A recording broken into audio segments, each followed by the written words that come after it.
Hello दोस्तों, नमस्कार, जय हिंद। आज का टॉपिक है एग्रीकल्चर, क्लास 8 एनसीईआरटी चौथा चैप्टर का टॉपिक है एग्रीकल्चर। तो सबसे पहले एग्रीकल्चर क्या है?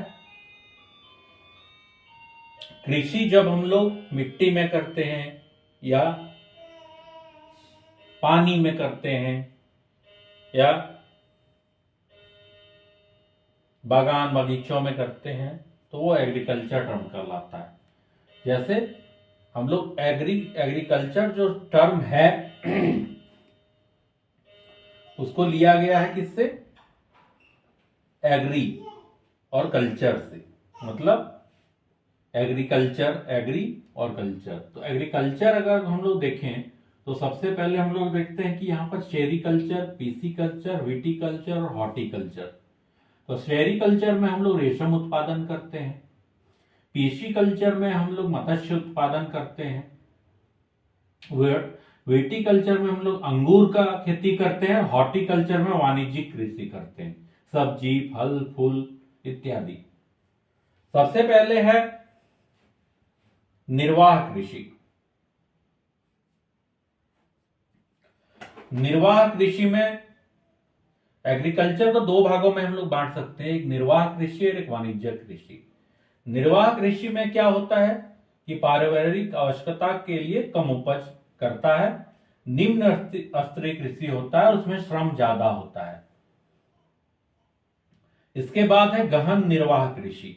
तो इसमें क्या होता है कि साधारण औजार, अधिक श्रम, चावल, अधिक श्रम की आवश्यकता होती है, साधारण औजार से किया जाता है। मोस्टली इसमें चावल उगाया जाता है। ये दक्षिणी पूर्वी एशिया में किया जाता है ऐसा कृषि। उसके बाद है आदिम निर्वाह कृषि। आदिम निर्वाह कृषि को स्थानांतरी कृषि भी कहते हैं और चलवासी पशुचरण कृषि भी कहते हैं।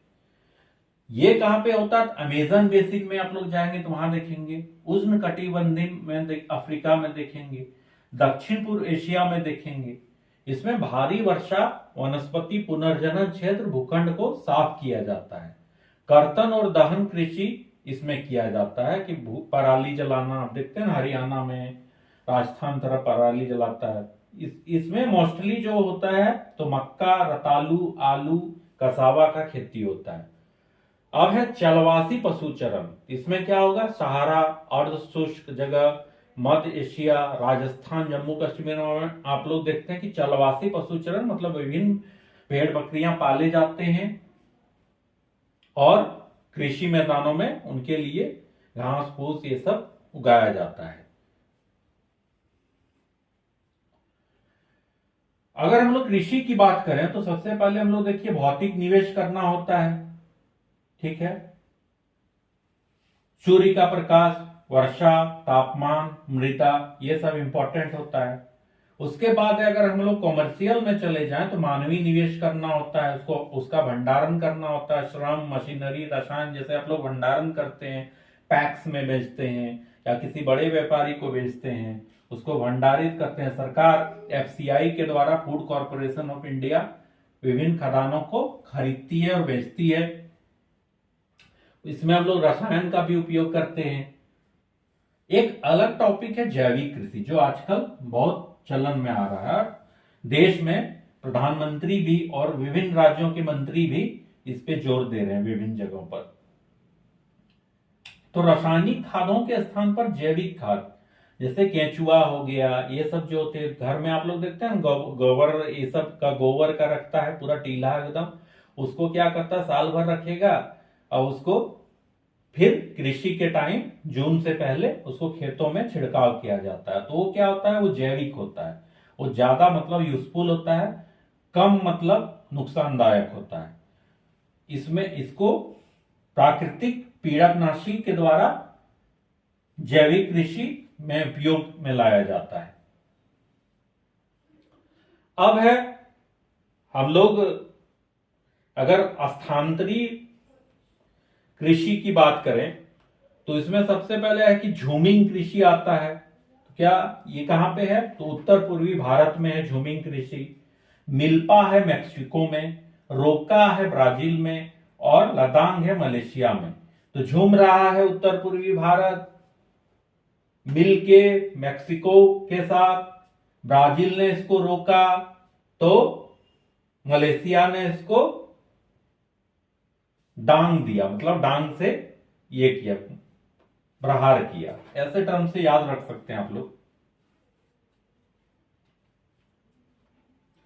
इसके बाद है वाणिज्यिक कृषि। जैसा कि टर्म से ही पता चल रहा है कि कमर्शियल कृषि, इसमें क्या होता है, फसल उत्पादन होता है, पशुपालन, बाजार विक्रय होता है। जैसे आप लोग देखते हैं बहुत कोई वाणिज्यिक बड़े स्तर पर मुर्गी पालन, कड़कनाथ आप लोग देखें खाते हैं ना कड़कनाथ, तब उसका भी खेती हो रहा है। मछलियों का खेती होता है, मछलियों का पालन होता है तालाबों में अधिक, जिससे मतलब पूंजी आती है, लेकिन इसमें निवेश भी ज्यादा करना होता है और मशीनरी का यूज भी ज्यादा होता है। जैसे देखते हैं ट्रैक्टर ले लिया सबको एकदम, तो बैंक वाला भी लोन देने लगता है, क्या ये ट्रैक्टर लीजिए, सब ट्रैक्टर चला रहा है एकदम खेत में। आजकल खटना ही नहीं चाहता है सब आदमी, सब बोलेगा नहीं ट्रैक्टर से करवा दीजिए ना खेती, काहे इतना खटेंगे जुटका, है ना। तो उसमें वो ऐसा कृषि क्या कहलाएगा कि वाणिज्यिक कृषि कहलाएगा। वाणिज्यिक कृषि भी 3 टाइप का होता है, एक वाणिज्यिक अनाज कृषि, मिश्रित कृषि और रोपण कृषि। अगर हम लोग वाणिज्यिक अनाज कृषि की बात करें तो इसमें गेहूं, चावल, मक्का ये सब फसलें उगाई जाती है। और ऐसा कृषि जो होता है उत्तर अमेरिका, यूरोप, एशिया, शीतोष्ण घास मैदान, इसमें लेकिन में होता है। इसमें लेकिन क्या होता है कि एक ही फसल उगाने में ज्यादा जोर दिया जाता है और विरल आबादी वाले क्षेत्र में ये ज्यादा होता है। बड़े फार्म इसके लिए उपयुक्त होता है। जैसे देखते हैं नौनी फार्म खोल लिया, बड़ा बड़ा हीरो सा फार्म खोल लिया, खेती करवाता है, उसमें फसल को बेचता है, तो ये क्या है, वाणिज्यिक अनाज कृषि का प्रकार है। देखें ना अभी हाल में बड़ी एक अच्छे एक्टर हैं धर्मेंद्र, तो अपना दिखाते रहते हैं यूट्यूब में खेती के बारे में, फार्म में कद्दू, कोहड़ा, करेला, झींगा ये सब उगाते हैं। देखो भाइयों बहनों देखिए मैंने आज ये उगाया है, दिखाता है ना, तो वो होगा वाणिज्यिक अनाज कृषि। अब है मिश्रित कृषि, मिक्स्ड एग्रीकल्चर। ये कहां होता है, यूरोप में, पूर्वी यूएसए में, अर्जेंटीना में, न्यूजीलैंड में और साउथ अफ्रीका में। तो मिश्रित कृषि का होता है कि बहुत टाइप का जो फसल होता है मिक्स किया जाता है, धान के साथ वहां पे कुछ और लगा दिया, गेहूं के साथ कुछ और लगा दिया। इस तरह का क्या होता है कि एक ही साथ कम समय में प्रॉफिट ज्यादा होता है मिश्रित कृषि में। कोई भी चीज देखते हैं जब हम लोग मिक्स करते हैं तो उसका क्वांटिटी बढ़ जाता है ना, वही टाइप का है। एक उसके बाद है एक रोपण कृषि।